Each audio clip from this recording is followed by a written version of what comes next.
നമസ്കാരം. സൂര്യ ടിവിയുടെ എല്ലാ പ്രിയപ്പെട്ട പ്രേക്ഷകർക്കും സെല്ലുലോയിഡിൻ്റെ ഒരു പുതിയ എപ്പിസോഡിലേക്ക് സ്വാഗതം.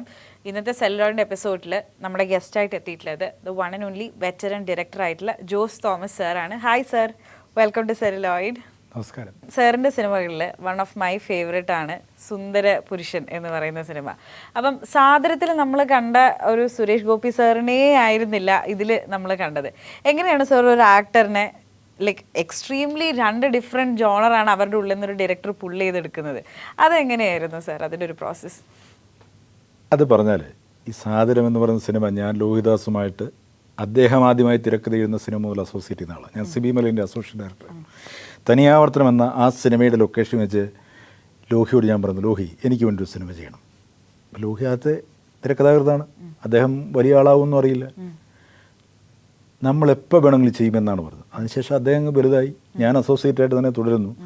അങ്ങനെ അദ്ദേഹം ഇനിഷ്യേറ്റീവ് എടുത്താണ് ആ സിനിമ ചെയ്യുന്നത്. സുരേഷ് ഗോപിയോട് പറയുന്നതും നിർമ്മാതാവിനെ കൊണ്ടുവരുന്ന കിരീട ഉണ്ണി. ഞാനത് ചെയ്തു, ഭംഗിയായി ചെയ്തു എന്ന് പറഞ്ഞു. വീണ്ടും ലോഹിദാസ് സ്ക്രിപ്റ്റ് തരാമെന്ന് പറയുന്നു. പക്ഷേ അപ്പോഴേക്കും ലോഹിദാസ് ഡയറക്ടറായി മാറി. ഉദയവര സുൽത്താൻ എന്ന് പറഞ്ഞ സിനിമ ചെയ്യുമ്പോഴാണ് ഉദയകൃഷ്ണ സിബിക്ക് തോമസ് ഈ സബ്ജക്റ്റ് എന്നോട് പറയുന്നത്. ഞങ്ങൾ അവിടെ ഇരുന്ന് തന്നെ അതിനൊരു നോട്ട് മാത്രമാണ് പറയുന്നത്, അത് ഡെവലപ്പ് ചെയ്ത് അതൊരു നല്ല രീതിയിലാക്കി. ഈ കഥ ദിലീപിനോട് പറഞ്ഞപ്പോൾ ദിലീപ് അവിടെ വെച്ച് കൈ കൊടുത്തു, ഞാനാണ് ഈ സിനിമ ചെയ്യാൻ പോകുന്നത്, ഇത് വേറെ ആർക്കും കൊടുക്കരുത്. അതിനുശേഷമാണ് സുരേഷ് ഗോപിയെ വെച്ചൊരു സിനിമ ചെയ്യാം എന്ന് പറഞ്ഞൊരു നിർമ്മാതാവ് വരും. നിർമ്മാതാവ് ഉദയവര സുൽത്താനിൽ അഭിനയിച്ച ബൈജു വഴുമനെയാണ്. അപ്പം നമുക്ക് ചെയ്യാമെന്ന് പറഞ്ഞു. പല കഥകളും ആലോചിക്കുന്നു. അപ്പോഴാണ് ഞാൻ ഉദയനോട് സിബിയോടും പറയുന്നത്, നമുക്ക് ഈ കഥ അങ്ങ് സുരേഷ് ഗോപിയെ കൊണ്ട് ചെയ്യിച്ചാൽ. അപ്പോൾ ഞാൻ ദിലീപ് വാക്ക് പറഞ്ഞാൽ ദിലീപിന് ചെയ്തു വരുമ്പോൾ, ഇപ്പം നമ്മളൊരു സിനിമ ചെയ്ത് കഴിഞ്ഞുള്ളൂ, ഇനി ചെയ്തു വരുമ്പോൾ സമയമെടുക്കും, ദിലീപിനോട് നമുക്ക് പറയാമെന്നു. അങ്ങനെ എല്ലാവർക്കും ഒരു സംശയമുണ്ട്. ഞാൻ പറഞ്ഞു, നിങ്ങൾ 100% എന്നെ വിശ്വസിക്കും, നമുക്കിത് ഗംഭീരമാക്കാം. അങ്ങനെ സുരേഷ് ഗോപി എന്ന് പറയുമ്പോൾ 10 മിനിറ്റേ കഥ പറഞ്ഞുള്ളൂ. സുരേഷ് ഗോപി പറഞ്ഞാൽ ഇനി എനിക്ക് ഈ കഥ കേൾക്കേണ്ട, നമ്മളിത് ചെയ്യുന്നു എന്ന് പറഞ്ഞു. ഇതിൻ്റെ ഒരു അനന്തരഫലം ദിലീപ് കുറേ കാലം പിണങ്ങിയിരുന്നു ഈ കഥ പോയതിൻ്റെ പേരിൽ. അതുപോട്ടെ, ഞങ്ങൾ ഊട്ടിയിൽ ഷൂട്ടിന് ചെയ്യുന്നു. അപ്പോൾ ഈ സുരേഷ് ഗോപിക്ക് ഒരു സംശയമുണ്ട്, ഇതെങ്ങനെ ചെയ്യും. അപ്പം ഞാൻ ആദ്യം സുരേഷ് ഗോപിയോട് പറഞ്ഞത്, നിങ്ങൾ കോമഡി ഒന്നും ചെയ്യണ്ട, നിങ്ങൾ ജസ്റ്റ് ബിഹേവ് ചെയ്താൽ മതി, ആ കഥാപാത്രമായിട്ട് ബിഹേവ് ചെയ്യുക, കോമഡി ഞങ്ങൾ ഉണ്ടാക്കിക്കോളാം.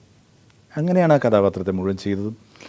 പിന്നെ ആ സിനിമ കണ്ടതിന് ശേഷം പറഞ്ഞു, സിനിമ നല്ലതായിരുന്നു, സുരേഷ് ഗോപിക്ക് പകരം ജയറാം അഭിനയിച്ചിരുന്നെങ്കിൽ ചിലപ്പോൾ നന്നായനെ, ദിലീപ് അഭിനയിച്ചിരുന്നു എന്നൊക്കെ പറഞ്ഞവരുണ്ട്.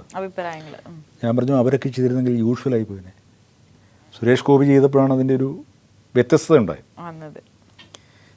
നമ്മളൊരു ഒരു ഒരു ഒരു സ്ഥിരം ചെയ്യുന്ന കഥാപാത്രത്തെ ഒരു സ്ഥിരം നടന് കൊടുത്താൽ അതിനകത്ത് യാതൊരു വെറൈറ്റി ഇല്ല. സുരേഷ് ഗോപി ചെയ്തപ്പോഴാണ് അതിൽ വ്യത്യസ്തത ഉണ്ടായത്. അത് നല്ല രീതിയിൽ ആ സിനിമ വിജയിക്കുകയും ചെയ്തു. പിന്നീട് സുരേഷ് ഗോപിയെ വെച്ച് എന്താണ് സിനിമ ചെയ്യാതിരുന്നത് എന്ന് പലരും ചോദിക്കുന്നു. അദ്ദേഹത്തിന് പിന്നീടൊരു കോമഡി സിനിമ എന്നോട് സുരേഷ് ഗോപി പറഞ്ഞിട്ടുണ്ട്, നമുക്കൊരു അതേപോലെ ഒരു ഹ്യൂമർ പിടിക്കാം. പിന്നെ അത് തന്നെ തുടരുന്നതിൽ കാര്യമില്ല. ഒരു വ്യത്യസ്തമായ കഥ. ഞാൻ സുരേഷ് ഗോപി വെച്ച് ആദ്യം ചെയ്തതൊരു ഫാമിലി സിനിമയാണ്.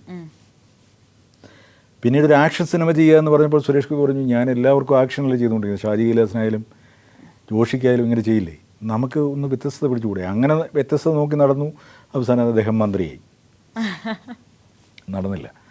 അപ്പം സുന്ദരപുരുഷൻ എന്ന് പറയുന്ന സിനിമ ഇന്നും എനിക്ക് പ്രിയപ്പെട്ടതാണ്. ഞാൻ പറയുകയാണെങ്കിൽ സാറൊക്കെ അന്നും ഇന്നും ഒരേപോലെ ഉണ്ട്. ആക്ച്വലി ഞങ്ങളൊക്കെയാണ് പ്രായമാകുന്നതെന്നാണ് എനിക്ക് തോന്നുന്നത്. പക്ഷേ അങ്ങനല്ല. ഞാൻ പലപ്പോഴും ഈ ഫേസ്ബുക്കിലും യൂട്യൂബിലും ഒക്കെ കമൻറ്റ്സ് എഴുതുന്ന കുട്ടികളുണ്ട്. അവരുടെ വിചാരം ഒരു 50 വയസ്സ് കഴിഞ്ഞാൽ പിന്നെ സംവിധായകരൊക്കെ വെറും അമ്മാവൻ വൈബോ തന്ത വൈബോ ഒക്കെ ആയി മാറി എന്നാണ് അവരുടെ വിചാരം. സത്യം.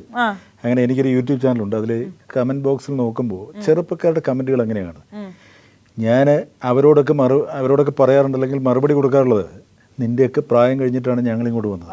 അപ്പോൾ ആ നിൻ്റെ വൈബും അറിയാം, ഞങ്ങളുടെ ഈ വൈബ് നിങ്ങൾക്ക് മനസ്സിലാവില്ല. അപ്പോൾ ഈ മായാമോഹിനിയെ കുറിച്ച് പറഞ്ഞു. ഞാൻ ആദ്യത്തെ കോമഡി സിനിമ എന്ന് പറയുന്നത് മാട്ടുപ്പെട്ടി മച്ചാനാണ്. അതിലേക്ക് വരുമ്പോൾ വളരെ രസകരമായ ഒരുപാട് കാര്യങ്ങളുണ്ട്. അന്ന് ജഗതി ശ്രീകുമാർ അതിൽ ത്രൂ ഔട്ട് റോൾ ചെയ്തതാണ്. അപ്പം അതിൻ്റെ പ്രൊഡ്യൂസേഴ്സ് ജഗതി ഡേറ്റ് മേടിക്കാൻ ചെല്ലുമ്പോൾ ജഗതി ചോദിച്ചു, ആരാണ് സംവിധായകൻ? അത് നമ്മുടെ ജോസ് തോമസ് ആണ്. അയ്യോ നിങ്ങൾ അയാളെ കൊണ്ട് ജയിക്കരുത്, അയാൾ ഇന്ന് വരെ ചിരിച്ച് ഞാൻ കണ്ടിട്ടില്ല, അയാൾ സീരിയസ് സിനിമയുടെ ആളാണ്, അയാൾ കോമഡി ചെയ്യാൻ പറ്റില്ല. അപ്പോൾ അതിൻ്റെ പ്രൊഡ്യൂസേഴ്സ് എൻ്റെ ഫ്രണ്ടാണ് വിനോഗിരിയത്ത് ഗോപികൃഷ്ണൻ. അവർ പറഞ്ഞു വിളിച്ചിട്ടാ നമുക്ക് നോക്കാം, അല്ല നിങ്ങൾ പുലിവാല പിടിക്കരുതെന്ന് പറഞ്ഞു. ഇതിന് ശേഷം ഷൂട്ട് തുടങ്ങുന്നതെന്ന് തന്നെ ജഗതി ചേട്ടന് ഭയങ്കര സംശയമുണ്ട്, ഇയാൾ എങ്ങനെയാണ് ഈ കോമഡി സിനിമ ചെയ്യുന്നത്. 2-ാം ദിവസം പുള്ളിക്ക് മനസ്സിലായി എൻ്റെ ചില നിർദ്ദേശങ്ങളും കാര്യങ്ങളൊക്കെ കണ്ടിട്ട്. പിന്നീട് അതിൻ്റെ വിജയാഘോഷം നടക്കുമ്പോൾ ഞങ്ങളൊരു കേരളത്തിലെ 14 തിയേറ്ററുകളിലും പോയി, തിരുവനന്തപുരം മുതൽ കണ്ണൂർ വരെ. ആ ഓരോ തിയേറ്ററിലും അയാൾ പ്രസംഗിക്കുമ്പോൾ ഇങ്ങനെ പറഞ്ഞിരുന്നു, ഞാൻ തെറ്റിദ്ധരിക്കപ്പെട്ട ഒരു സംവിധായകനാണ്, അയാൾക്ക് തമാശ അറിയില്ല, തമാശ ചെയ്യാനറിയില്ല എന്നൊക്കെ വിചാരിച്ചിരുന്നു പറഞ്ഞൊരു. അതൊക്കെ എനിക്ക് കിട്ടിയ ഒരു ആത്മവിശ്വാസം കൂട്ടാൻ കാരണമായി. എന്തായിരുന്നു സാർ ആക്ച്വലി ആ സീരിയസ് സിനിമകൾ ചെയ്തിട്ട് പിന്നീട് ഒരു കോമഡിയിലേക്കുള്ള ഒരു ട്രാൻസിഷനുള്ള ഒരു റീസൺ? സീരിയസ് സിനിമകൾ ചെയ്യുമ്പോൾ അത് ഇഷ്ടപ്പെടുന്ന ഒരു ചെറിയ വിഭാഗമേ ഉള്ളൂ. പക്ഷേ ലോഹിദാസ്, ഞാൻ എൻ്റെ ഒരു കണക്ക് കൂട്ടൽ, ലോഹിദാസിൻ്റെ സ്ക്രിപ്റ്റിൽ സുരേഷ് ഗോപി നായകനായി സാദരം എന്ന സിനിമ ചെയ്യുമ്പോൾ എൻ്റെ കരിയോഗ്രാഫിൽ അതൊരു വലിയ വളർച്ചയുണ്ടാക്കും എന്ന് വിചാരിച്ചിരുന്നു. പക്ഷേ അതുപോലെ ഒരു ആവറേജ് വിജയമായിരുന്നു. അത് എനിക്കൊരു എൻ്റെ ഉള്ളിലൊരു പ്രതികാര വാഞ്ചയുണ്ടാക്കി. അങ്ങനെ ഞാൻ അതുമായി ഒരു ബന്ധവുമില്ലാത്ത സിനിമയാണ് സാദരം കഴിഞ്ഞിട്ട് ചെയ്യുന്നത്, കാഞ്ഞിരപ്പള്ളി കറിയാച്ചൻ എന്ന് പറയുന്ന ശുദ്ധ കൊമേഴ്സ്യൽ സിനിമ. ആ പടം ഭയങ്കര ഹിറ്റായിരുന്നു. അതിനുശേഷമാണ് ഞാൻ കോമഡിയിലേക്ക് തിരിയുന്നത്. ആ കോമഡിയിലേക്ക് തിരിയാനുള്ള കാരണം, ഞാൻ ദിലീപിനെ നായകനാക്കി ഒരു സിനിമ ചെയ്യുക എന്ന് തീരുമാനിച്ചു. അപ്പം ഞാൻ ഈ സീരിയസ് സിനിമ ചെയ്യുന്നതുകൊണ്ട് ദിലീപ് കോമഡിയും ചെയ്യുന്നു. അപ്പോൾ ദിലീപിൻ്റെ അടുത്തേക്ക് എനിക്ക് നേരിട്ട് സമീപിക്കാനൊരു മടി. അപ്പം ഞാൻ പ്രൊഡക്ഷൻ മാനേജറെ പറഞ്ഞയച്ചു, എനിക്കൊരു ഡേറ്റ് തരുമോ എന്ന് ചോദിക്കാൻ. ദിലീപ് അവിടെ നിന്ന് തന്നെ എന്നെ വിളിച്ചു, എന്തിനാണ് ജോസേട്ടാ ഇങ്ങനെ ചോദിക്കുന്നത്, നമുക്ക് എപ്പം വേണമെങ്കിലും ചെയ്തുകൂടെ. അങ്ങനെയാണ് ചെന്ന് അപ്പോൾ എൻ്റെ റൈറ്റർ ടി എ റസാഖ് എന്ന് പറഞ്ഞ ആളാണ്, മരിച്ചുപോയി. ടി എ റസാഖാണ് എൻ്റെ ആദ്യ സിനിമ ചെയ്തത്, അത് സീരിയസ് സിനിമയായിരുന്നു. ഞാൻ ടി എ റസാഖുമായി സ്ക്രിപ്റ്റ് എഴുന്നിട്ട് അങ്ങോട്ട് വർക്കൗട്ടാവുന്നില്ല. ടി എ റസാഖ് പറയുന്ന കഥ എനിക്ക് ശരിയാവുന്നില്ല, ഇങ്ങനെ കുറച്ച് ഗ്യാപ്പുണ്ടായി. അങ്ങനെ ടി എ റസാഖ് പോയി കഴിഞ്ഞ് ഞാനിങ്ങനെ വളരെ ബുദ്ധിമുട്ടിയിരുന്നപ്പോൾ എന്നോട് നടനായ ടോണിയുണ്ട്, ഞങ്ങൾ ഒരേ അപ്പാർട്ട്മെൻറ്റിലായിരുന്നു. ടോണി എന്നോട് പറഞ്ഞു, 2 പുതിയ പിള്ളേരുണ്ട്, അവരൊരു സിനിമ എഴുതിയിട്ടുണ്ട്, നമുക്കൊന്ന് പരീക്ഷിച്ച് നോക്കിയാലോ. അതാണ് ഉദയകൃഷ്ണ CBK തോമസ്. ഉദയകൃഷ്ണ താമസിക്കുന്ന ഇവിടെ കാക്കനാടാണ്. ഉദയകൃഷ്ണൻ്റെ നമ്പർ തന്നു, ഞാൻ വീട്ടിലേക്ക് വിളിക്കുന്നു. ഉദയകൃഷ്ണൻ പറഞ്ഞു, ഞാനിപ്പോൾ അങ്ങോട്ട് വരണമെങ്കിൽ 2-2.5 മണിക്കൂർ എടുക്കും, കാക്കനാട് ഞാൻ ബസ് കയറി അവിടെ എത്തുമ്പോൾ. ഞാൻ പറഞ്ഞു വേണ്ട, ഞാൻ അങ്ങോട്ട് വരാം. എൻ്റെ വണ്ടിയിൽ ഞാനും ടോണിയും കൂടി അവിടെ ചെല്ലുന്നു. ഞാനൊരു എലമെൻ്റ്, ഒരു കഥ പറയുന്നു, എൻ്റെ മനസ്സിലുള്ള ഒരു കഥ. ഉദയകൃഷ്ണൻ പറഞ്ഞു, നമുക്ക് 2 ദിവസം കഴിഞ്ഞിരിക്കാം. അങ്ങനെ ഞാൻ എറണാകുളത്തെ ലൈറ്റ് ഹോട്ടലിൽ റൂമൊക്കെ എടുക്കുന്നു. അവർ 2 പേരും വരുന്നു. ഞാൻ ആദ്യം കാണുന്നത് ഉദയകൃഷ്ണനെ മാത്രമേ ഉള്ളൂ, പിന്നെ CBK തോമസും വരുന്നു. ഞാൻ പറഞ്ഞ എലമെൻറ്റ് അവർ മറ്റൊരു തരത്തിൽ അതിന് ഡെവലപ്പ് ചെയ്തിട്ട് അതിനൊരു സീൻ ഓർഡറാണ് എന്നോട് പറയുന്നത്. അവിടെ നിന്നാണ് ഞാൻ അവരുമായിട്ട് അസോസിയേറ്റ് ചെയ്യുന്നത്. അപ്പോൾ എനിക്ക് അവരിൽ ഭയങ്കര വിശ്വാസം തോന്നി. അത് ദിലീപിൻ്റെ സിനിമയാണെന്ന് ആലോചിക്കണം. അവിടെ ഇരുന്ന് അതിൻ്റെ ഒരു സീൻ ഓർഡർ ഒരാഴ്ച കൊണ്ട് ഉണ്ടാക്കി. ദിലീപിനോട് കഥ പറയാൻ പറ്റില്ല, ദിലീപ് ഇപ്പം അങ്ങ് തിരക്കായി, ഭയങ്കര തിരക്കായി. അപ്പോൾ ആ സിനിമ ഡിസ്ട്രിബ്യൂഷൻ എടുക്കാൻ വന്ന 2 പേരാണ് വിനോഗിരിയത്തും ഗോപികൃഷ്ണനും. അവർക്ക് മനസ്സിലായി സിനിമ ഒന്നും നടക്കില്ല. അവർ ഞങ്ങളുടെ പഴയ സുഹൃത്തുക്കളാണ്. അപ്പോൾ അവർ പറഞ്ഞു, നമുക്കൊരു സിനിമ പ്രൊഡ്യൂസ് ചെയ്താലോ, ദിലീപിൻ്റെ ഡേറ്റ് കിട്ടുമ്പോൾ നമുക്കത് ചെയ്യാം. അങ്ങനെയാണ് മാട്ടുപ്പെട്ടി മച്ചാൻ എന്ന് പറയുന്ന സിനിമയിലേക്ക് എത്തുന്നത്. ഇനി പിന്നീട് അത് പറയുമ്പോൾ വേറെ ഒരുപാട് കഥകൾ പറയേണ്ടി വരും. അതായത് മാട്ടുപ്പെട്ടി മച്ചാൻ കഴിഞ്ഞു, ഞാനതിന് ശേഷം മീനാക്ഷി കല്യാണം എന്ന് പറഞ്ഞ സിനിമ ചെയ്തു, മാട്ടുപ്പെട്ടി മച്ചാൻ്റെ അതേ ആർട്ടിസ്റ്റുകളെ വെച്ച്. അപ്പോഴും ദിലീപിൻ്റെ ഡേറ്റ് കിട്ടുന്നില്ല. അപ്പോൾ ഒരു ദിവസം ഞാൻ ദിലീപിനോട് ചോദിച്ചു, എന്താണ് ദിലീപിൻ്റെ പ്രശ്നം, നമുക്ക് ഈ സ്ക്രിപ്റ്റ് ഒന്ന് വായിച്ചു കേൾക്കാം. ദിലീപ് എന്നോട് പറഞ്ഞു, ഉദയകൃഷ്ണ CBK തോമസ് എന്ന് പറഞ്ഞ പുതിയ ആൾക്കാരല്ലേ, അവരുടെ സ്ക്രിപ്റ്റിൽ എനിക്ക് താല്പര്യമില്ല. അപ്പോൾ ഞാൻ ചോദിച്ചു, എന്താണ് അങ്ങനെ? അല്ല, നമുക്ക് വേറെ ആരെ കൊണ്ടെങ്കിലും എഴുതിക്കാം. ഞാൻ അദ്ദേഹത്തോട് പറഞ്ഞു, നിങ്ങളങ്ങനെ അണ്ടർ എസ്റ്റിമേറ്റ് ചെയ്യരുത്.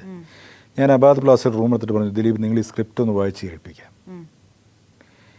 ഇൻ്റർവെല്ലായപ്പോൾ ദിലീപ് എഴുന്നേറ്റിരുന്ന് കെട്ടിപ്പിടിച്ചിട്ട് സോറി, നമ്മളിത് ചെയ്യുന്നു.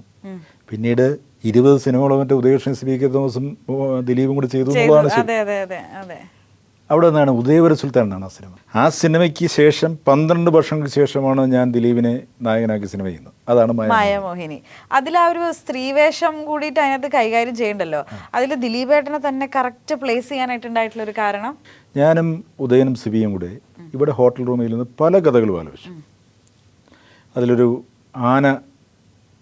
ആനപ്പാപ്പാനായിട്ട് ദിലീപ് വരുന്ന ഒരു കഥയൊക്കെ ഇങ്ങനെ ആലോചിച്ചു. ഓ. പിന്നീട് ദിലീപ് ആ സിനിമ ചെയ്തിട്ടില്ല. അപ്പോഴാണ് ഇതിൻ്റെ ഒരു നക്ഷൽ എന്നോട് ഉദയൻ പറയുന്നു, കഥ ഇങ്ങനെയല്ല, ഒരു പ്രത്യേക സാഹചര്യത്തിൽ ഒരു സ്ത്രീ വേഷം കെട്ടേണ്ടി വരുന്ന ദിലീപ്. ഞാൻ അപ്പോൾ പറഞ്ഞു, നമ്മൾ പൂർണ്ണമായ കഥയൊന്നും കേൾക്കേണ്ട, ഈ സിനിമയാണ് ചെയ്യുന്നത്. അപ്പോൾ എന്താണ്, പിന്നീട് പലരും ചോദിച്ചിട്ടുണ്ട് എന്തുകൊണ്ടാണ്. എനിക്ക് ദിലീപിലുള്ള കോൺഫിഡൻസ് ആണ്. ദിലീപ് എന്ന് പറയുന്നത് ഏത് വേഷം ചെയ്യാനും പ്രാപ്തനാണ്. അപ്പം ദിലീപ് ഇത് ചെയ്താൽ നന്നാവും എന്നുള്ള ഒരു പ്രതീക്ഷ. ദിലീപിനും ഒരു കോൺഫിഡൻസ് കുറവുണ്ടായിരുന്നു. പക്ഷെ ഞാൻ ദിലീപിന് ഭയങ്കരമായ ധൈര്യം കൊടുത്തു. ഇങ്ങനെയൊക്കെ ചെയ്തതിന് ശേഷം ഏകദേശം ആ ഷൂട്ട് തുടങ്ങി 14 ദിവസങ്ങൾക്ക് ശേഷമാണ് ദിലീപ് ജോയിൻ ചെയ്തത്. ദിലീപ് രാവിലെ ഒരു 9 മണിക്ക് മേക്കപ്പ് തുടങ്ങി. അപ്പോൾ ദിലീപില്ലാത്ത സീൻസ് ഞങ്ങൾക്ക് എറണാകുളത്ത് ഷൂട്ട് ചെയ്യണം. ഒരു 4 മണിയായപ്പം ദിലീപ് വിളിച്ചു. ഉദയനും ഞാനും കൂടി ഇവിടെ ഹോളിഡേ ഇൻ ഹോട്ടലിൽ ചെല്ലുമ്പോൾ അക്ഷരാർത്ഥം ഞെട്ടിപ്പോയി. എന്തുകൊണ്ടാണെന്നറിയാം? വളരെ മോശമായിരുന്നു. ദിലീപിനെ കണ്ടാൽ എന്താ പറയുക, ഒരു സ്ത്രീയാണെന്ന് തോന്നുന്നില്ല, ചിലപ്പോൾ ഒരു ട്രാൻസ്ജെൻഡർ ആണെന്ന് തോന്നാവുന്ന തരത്തിലേക്ക്. ഞാൻ ഉദയനോട് പറഞ്ഞു, ഉദയ എന്ത് ചെയ്യും? ഞാൻ പറഞ്ഞു, നമുക്ക് നോക്കാം. അവിടെ നിന്ന് തിരിച്ചു പോരുന്നു. അന്ന് രാത്രി ഉറങ്ങാൻ കഴിഞ്ഞില്ല. ദിലീപിനോട് ഇത് പറയാനും പറ്റില്ല. ദിലീപിൻ്റെ ഒരു കോൺഫിഡൻസ് പോകും. അടുത്ത ദിവസം മേക്കപ്പ് ചെയ്തപ്പോൾ കുറച്ചുകൂടെ റെഡിയായി ഷൂട്ട് ചെയ്യാൻ പോകണം. ആദ്യത്തെ 2 ദിവസം ഷൂട്ട് ചെയ്തത് കംപ്ലീറ്റ് കളഞ്ഞിട്ട് പിന്നെ റീഷൂട്ട് ചെയ്യേണ്ടി വന്നു പിന്നീട്. അതായത് ഒരു 3-ാം ദിവസമായപ്പം ദിലീപ് സ്ത്രീയായി മാറി. നടപ്പിലും വെടിപ്പിലും സംസാരത്തിലും. അതാണ് ഞാൻ പറയുന്നത് ദിലീപിലുള്ള കോൺഫിഡൻസ് എന്ന് പറയുന്നത്. അയാൾ ഏത് വേഷവും ചെയ്യും. അയാൾ അതിലേക്ക് ഇറങ്ങിയപ്പോൾ അദ്ദേഹം തന്നെ എന്നോട് പറഞ്ഞു, നമുക്ക് 2 ദിവസം ഷൂട്ട് ചെയ്ത് കളയാം. ഞാൻ പറഞ്ഞു, പിന്നെന്താ കളയാൻ, ഞാൻ മനസ്സ് തീരുമാനിച്ചിട്ടുണ്ട്. അങ്ങനെയാണ് അതിലേക്ക് വന്നത്. പിന്നെ അതിലെ ഹ്യൂമറൊക്കെ എന്ന് പറഞ്ഞാൽ ഇന്നത്തെ കാലത്ത് പല ചെറുപ്പക്കാരും പറഞ്ഞുകൊണ്ട് ഡബിൾ മീനിങ് ആണ്. അപ്പം ഞാൻ അവരോടൊക്കെ ചോദിക്കാറുണ്ട്, നിങ്ങൾ എന്തിനാണ് ഡബിൾ മീനിങ് നോക്കുന്നത്? അതിൽ സിംഗിൾ മീനിങ് എടുത്താൽ പോരെ. ഈ അടുത്ത കാലത്ത് വന്ന ഒരു സിനിമയിൽ ഒരുപാട് ഡബിൾ മീനിങ് ഉണ്ടായിരുന്നു. അവിടുത്തെ ഇപ്പോൾ ഈ ചെറുപ്പക്കാരായ നിരൂപകരൊക്കെ അത് രസമല്ലേ എന്ന് ചോദിക്കുന്നൊരു അവസ്ഥയുണ്ട്. ഞാൻ ചെയ്യുമ്പം ഒരുപാട് ചീത്ത കേട്ടതാണ് ഞാൻ. ഒരു കോമഡി ഉണ്ടാവുന്ന ഇവിടെ നിന്നാണ്. ചിലപ്പോൾ ദാരിദ്ര്യത്തിൽ നിന്നും മണ്ടത്തരത്തിൽ നിന്നുമാണ് കോമഡി ഉണ്ടാകുന്നത്. പിന്നെ നിർദോഷമായ ഡബിൾ മീനിങ്ങുകൾ വരുന്നതിൽ തെറ്റില്ല എന്ന് വിചാരിക്കുന്ന ആളെ. ഇപ്പോൾ റീസെൻ്റായിട്ട് ഹേമ കമ്മിറ്റി റിപ്പോർട്ട് വന്നതിന് ശേഷം ഒരു ഞങ്ങളെ സഹപ്രവർത്തകൻ്റെ ഒരു 5-6 വയസ്സുള്ള കുട്ടി ചോദിച്ചു, എന്തിനാണ് പപ്പ ഇങ്ങനെ ഈ ഡോറിൽ മുട്ടുന്നത്? ഡോറിൽ മുട്ടി ഇഷ്യൂ വന്നപ്പം അയാൾ മറുപടി പറഞ്ഞു, കോളിംഗ് ബെല്ല് ഇല്ലാത്തതുകൊണ്ടാണ് മുട്ടുന്നതെന്ന് പറഞ്ഞ് ആ കൊച്ചിനെ സമാധാനിപ്പിച്ചു. അപ്പോൾ കുട്ടികൾ വഴിതെറ്റി പോകുമെന്നാണ് പറയുന്നത് ഈ ഡബിൾ മീനിങ്ങാണ്. കുട്ടികൾക്ക് മനസ്സിലാവില്ല. ആ സിനിമയിൽ തന്നെ ഞാൻ കണ്ടിട്ടുണ്ട് തിയേറ്ററിൽ നിന്ന് സ്ത്രീകൾ പൊട്ടിച്ചിരിക്കുന്ന ഒരു സീക്വൻസ്. ദിലീപിൻ്റെ ക്യാരക്ടർ ഗർഭിണിയാണ് എന്ന് പറഞ്ഞ് പൊന്നമ്മ എന്ന് പറഞ്ഞ് ഡോക്ടറുടെ അവിടെ കൊണ്ടുവരുന്നതും ഡോക്ടർ പരിശോധിക്കണം കിടക്കണമെന്ന് പറയുമ്പോൾ അത് വേണ്ടാന്ന് പറഞ്ഞിട്ട് ബഹളം ഉണ്ടാക്കുകയും ഉടനെ ഡോക്ടർ ചോദിക്കുന്നു, ഞാൻ ഒരുപാട് ഗർഭിണികളെ കണ്ടിട്ടുണ്ട്, നിനക്കെന്താ കോമ്പുണ്ടോ? എന്നാൽ ദിലീപ് എന്ന് പറയുന്ന ഒരു സാധനം ഭയങ്കരമായിട്ട് തിയേറ്ററിൽ ചിരിച്ചു, സ്ത്രീകളടക്കം ചിരിച്ചു. അത് ഡബിൾ മീനിങ് ആണോ എന്ന് ചോദിച്ചാൽ അങ്ങനെ പറയാം. പക്ഷേ ഞാൻ പറയുന്നു അത് നിർദോഷമായ തമാശ തന്നെയാണെന്നാണ് എൻ്റെ വിശ്വാസം. ഓക്കെ. ഇപ്പം ഇറങ്ങുന്ന സിനിമകളിലെല്ലാം തന്നെയുള്ള കോമഡീനെ ഭയങ്കരമായിട്ട് സ്ക്രൂട്ടനൈസ് ചെയ്ത് ആൾക്കാർ ഇവാലുവേറ്റ് ചെയ്യുന്നുണ്ട്, അതിനെ കീറി മുറിച്ച് നോക്കുന്നുണ്ട്. ഇപ്പോൾ ബോഡി ഷേമിങ് പാടില്ല, സാർ നേരത്തെ പറഞ്ഞ പോലെ ഡബിൾ മീനിങ് കോമഡീസ് പാടില്ല. ഇതൊക്കെ ഒരു ക്രിയേറ്റർ എന്ന നിലയിൽ നിങ്ങളുടെ ഒരു ക്രിയേഷന് ഒരു ചട്ടക്കൂട് കെട്ടിയിടുന്ന പോലെ സാറിന് തോന്നാറുണ്ടോ? തീർച്ചയായിട്ടും വളരെ ബുദ്ധിമുട്ടാണ് ഇന്നത്തെ ഒരു പൊളിറ്റിക്കൽ കറക്റ്റ്നസ്. ഈ ഇന്നത്തെ സാമൂഹിക പരിസ്ഥിതിയിൽ നമുക്ക് തമാശകൾ ചെയ്യാൻ വളരെ ബുദ്ധിമുട്ടുണ്ട്. ഒരാളെ നിറത്തിൻ്റെ പേരിലോ അയാളുടെ അംഗവൈകല്യത്തിൻ്റെ പേരിലോ ആക്ഷേപിക്കാൻ പാടില്ല. പലപ്പോൾ അതൊക്കെ നിർദോഷമായ തമാശകളായിരുന്നു പണ്ട്. ഇന്നത് കേസായി മാറും, ഇരുമ്പഴിക്കുള്ളിലാവും. ആ ഒരു അവസ്ഥയിലേക്ക് വന്നിട്ടുണ്ട്. ഞാൻ ഇന്നലെ ഒരു സിനിമ കാണാൻ പോയപ്പോൾ എനിക്ക് തമാശ തോന്നി. സ്ത്രീകൾക്കെതിരെയുള്ള അതിക്രമങ്ങൾ ശിക്ഷാർഹമാണ് എന്ന് എഴുതി കാണിക്കും. പുരുഷന് നേരെയുള്ള അതിക്രമങ്ങൾ ശിക്ഷാർഹമല്ലേ? മനുഷ്യന് നേരെയുള്ള അതിക്രമങ്ങൾ ശിക്ഷാർഹമാണ് എന്ന് നമ്മുടെ നിയമവ്യവസ്ഥകൾ ഉണ്ടാക്കുമ്പോൾ അതിനകത്തെ പാളിച്ചകളാണ് ഞാൻ പറഞ്ഞത്. എനിക്ക് ബലമായ വിശ്വാസമുണ്ട് ഇന്നത്തെ കാലത്ത് പഴയതുപോലെ ഒരു കോമഡി ചെയ്യാൻ കഴിയില്ല. ഇപ്പോൾ മാട്ടുപ്പെട്ടി മച്ചാനിൽ ആരാ അയാൾ, ആ ചുവന്ന ജുബ്ബായിട്ട് നിൽക്കുന്ന ആൾ, അതിൽ ചോവല കൂതറ എന്ന് ജഗതി പറയുന്നുണ്ട്. ചിലപ്പോൾ ഇന്ന് കൂതറ എന്ന് വിളിച്ചാൽ അത് കേസായി മാറാം. അതുകൊണ്ട് പഴയതുപോലെ തമാശകൾ, പൊട്ടിച്ചിരിക്കാൻ കഴിയുന്ന തമാശകൾ ഉണ്ടാക്കാൻ കഴിയുമോ എന്ന് എനിക്ക് സംശയമുണ്ട്. പക്ഷേ ഞങ്ങൾ ഒരു പരീക്ഷണത്തിന് ഒരുങ്ങുകയാണ്. ഒരു ഏപ്രിൽ മാസത്തിലൊക്കെ ഒരു സമ്പൂർണ്ണ തമാശ സിനിമ, എന്നാൽ കാലഘട്ടത്തിനനുസൃതമായ തമാശ സിനിമ ചെയ്യാൻ ആ മാട്ടുപ്പെട്ടി മച്ചാൻ്റെ അണിയറ ശില്പികൾ ഒന്നുകൂടി ഒരുമിക്കുകയാണ്. ആണോ? ഓക്കേ. അതൊരു വെല്ലുവിളി നിറഞ്ഞ ഏറ്റെടുക്കലാണ്. ആ വെല്ലുവിളി ഏറ്റെടുക്കുന്നു. എങ്ങനെ പൊട്ടിച്ചിരിപ്പിക്കാൻ പറ്റും? ഇന്നത്തെ തമാശകൾ ഒരു പുഞ്ചിരിയോ ചെറുചിരിയോ വരുന്നുള്ളൂ. പൊട്ടിച്ചിരിക്കുക എന്ന് പറയുന്നൊരു അവസ്ഥ ഉണ്ടാവുന്നില്ലെന്നാണ് എൻ്റെ വിശ്വാസം.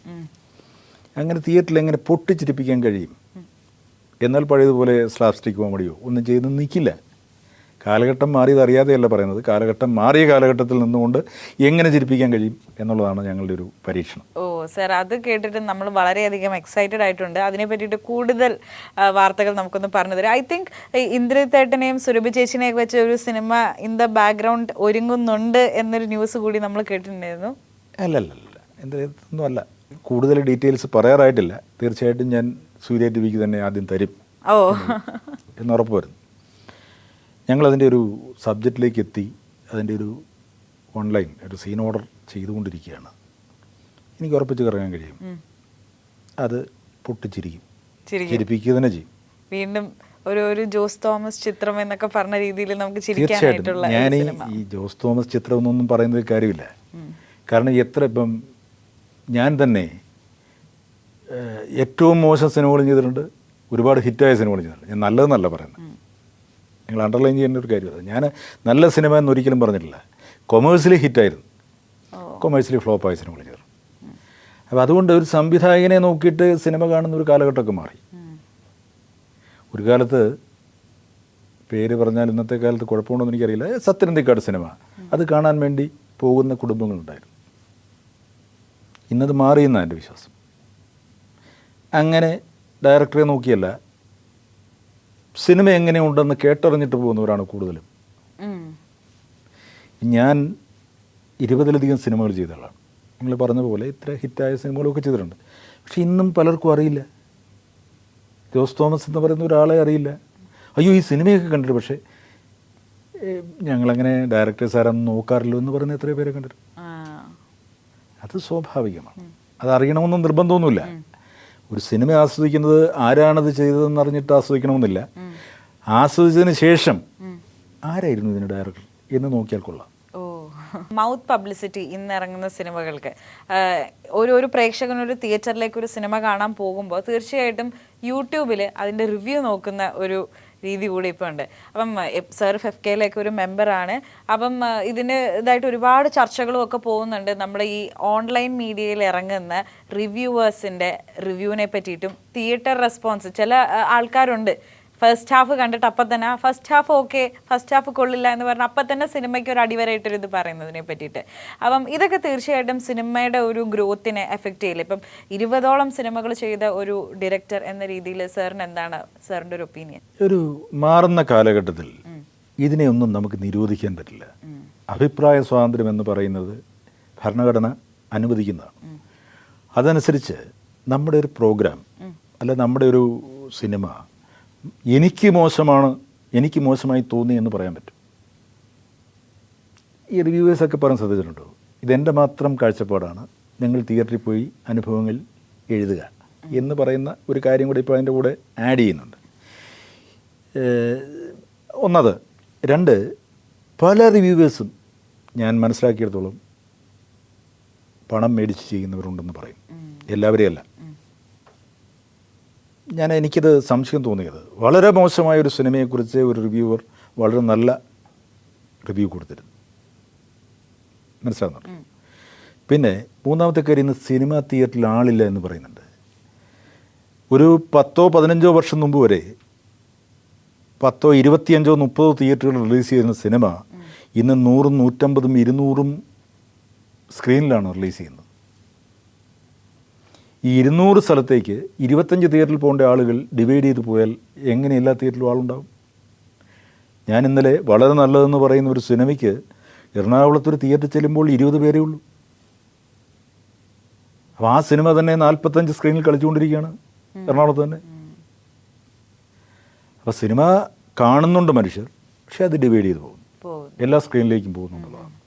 ഇനി രണ്ടാമത്തെ കാര്യം, ഈ OTT തുടങ്ങിയ മാധ്യമങ്ങൾ വന്നതോടെ ഒരുപാട് പേര് പറയുന്നു OTT വരുമ്പോൾ കാണാം, പരസ്യമില്ലാതെ കാണാമല്ലോ. പണ്ട് ചാനലുകളിൽ വരുമ്പോൾ ഒരുപാട് പരസ്യമുണ്ടാവും എന്ന് പറയുന്ന ആൾക്കാരുണ്ട്.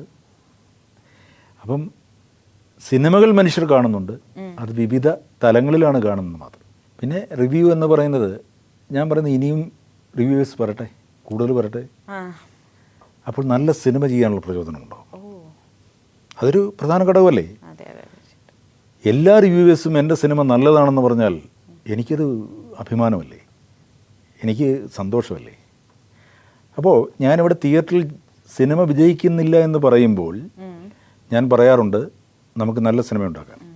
പിന്നെ ചിലർ പറയുന്നുണ്ട് ആ ആർട്ടിസ്റ്റിന് ഡേറ്റ് കിട്ടുന്നില്ല, ഞാൻ 2 വർഷമായി നടക്കുന്നു, കഥ പോലും കേൾക്കുന്നില്ല. ഞാൻ ഇവരോടൊക്കെ പറയുന്നത്, ഇവരെ പരിഹസിക്കാറുണ്ട് ഞാൻ. മോഹൻലാൽ എന്ന് പറയുന്ന നടൻ മഞ്ഞ വിരിഞ്ഞ പൂക്കൾ എന്ന സിനിമയില്ലെങ്കിൽ ഉണ്ടാവില്ലല്ലോ, അല്ലെങ്കിൽ അതിലൂടെയല്ലേ വരുന്നത്. അന്ന് ആ സംവിധായകനും എഴുത്തുകാരനും നിർമ്മാതാവും വിചാരിച്ചു നമുക്ക് പുതിയ ആളുകളെ കൊണ്ടുവരാം. മമ്മൂട്ടി ആയാലും ഇവിടുത്തെ ഏത് വലിയ താരമായാലും സംവിധായകരും എഴുത്തുകാരും കൂടെയാണ് കൊണ്ടുവരുന്നത്. നിങ്ങൾക്ക് എന്തുകൊണ്ട് പുതിയ ആളുകളെ കൊണ്ടുവന്നുകൂടാ? നിങ്ങൾക്കിതുപോലെ കഴിവുള്ള പുതിയ ആളുകളെ കൊണ്ടുവന്ന് നല്ല സബ്ജക്റ്റുകൾ പറഞ്ഞുകൂടാ? പുതിയ ആളുകൾ വരുന്ന സിനിമ ഓടുന്നില്ലേ? ഈ അടുത്ത കാലത്ത് വാഴ എന്ന സിനിമ സൂപ്പർ ഹിറ്റിലായിരുന്നു. അപ്പോൾ പ്രതിഭ തെളിയിക്കേണ്ടത് താരങ്ങളുടെ മുഖത്ത് ക്യാമറ വെച്ചിട്ടല്ല. ഇപ്പം നമ്മുടെ നേരത്തെ മാട്ടുപ്പെട്ടി മച്ചനെ കുറിച്ച് പറഞ്ഞു. അന്ന് മുകേഷ് അടിത്തട്ടിൽ കിടക്കുകയാണ്, അതായത് സിനിമകളൊന്നും ഓടുന്നില്ല. പിന്നെ ജഗതി ശ്രീകുമാർ എല്ലാ സിനിമയിലും ഉണ്ട്, അതിലാരാ ഉള്ളത്? പക്ഷേ ആ സിനിമ, ശ്രീലക്ഷ്മി എന്ന നടി 9 സിനിമകളിലേ അഭിനയിച്ചിട്ടുള്ളൂ. 9ാമത്തെ സിനിമയാണത്, 9, 10. 8 സിനിമകളും പരാജയമായിരുന്നു. അപ്പോൾ ചില അന്ധവിശ്വാസികൾ പറഞ്ഞു, എന്നോട് പറഞ്ഞതാണ്, നിങ്ങൾ ആ നടിയെ വെക്കുന്ന സൂക്ഷിച്ചു വേണം, സിനിമ ഓടുന്നില്ല. ഞാൻ ചിരിച്ചു തള്ളി. രണ്ടാമത്തെ ഒരു കാര്യം, മാർത്താണ്ഡം തുടങ്ങിയ സ്ഥലത്താണ് അതിൻ്റെ ഷൂട്ടിംഗ്, ട്രിവാൻഡ്രം. മാർത്താണ്ഡത്ത് ഷൂട്ട് ചെയ്ത് ഒരു സിനിമ ഓടിയിട്ടില്ലെന്നാണ് പറയുന്നത്. ലക്കിയല്ല, ആ സ്ഥലം കുഴപ്പമാണ്. അപ്പം ഞാൻ അവരോട് മറുപടി പറഞ്ഞു, മുകേഷ്, ശ്രീലക്ഷ്മി, മാർത്താണ്ഡം ലൊക്കേഷൻ, ഞാനും അത്ര പ്രശസ്തനൊന്നുമല്ല. എല്ലാം കൂടെ വരുമ്പോൾ എല്ലാം നെഗറ്റീവ് കൊണ്ട് വരുമ്പോൾ അത് പോസിറ്റീവ് ആകും ചിലപ്പോൾ. അതുകൊണ്ട് എന്ന് പറഞ്ഞ് തമാശയ്ക്കും കിട്ടും. ഇങ്ങനെ അന്ധവിശ്വാസങ്ങളിൽ അടികുറച്ച സിനിമ, ഇതിനെല്ലാം മറികടന്നുണ്ടാകുമെന്ന് നല്ല സബ്ജക്റ്റ് കൊടുക്കുകയോ അല്ലെങ്കിൽ മനുഷ്യൻ ആസ്വദിക്കാൻ കഴിയുന്ന സിനിമ ഉണ്ടാക്കിയാൽ ആ സിനിമ വിജയിക്കും. കൂടുതൽ സിനിമാ വിശേഷങ്ങളുമായിട്ട് നമുക്ക് സെല്ലുലോയിഡിന്റെ മറ്റൊരു എപ്പിസോഡിൽ കാണാം. Till then, this is me, Meenakshi Sudhir, signing on from Celluloid. Bye.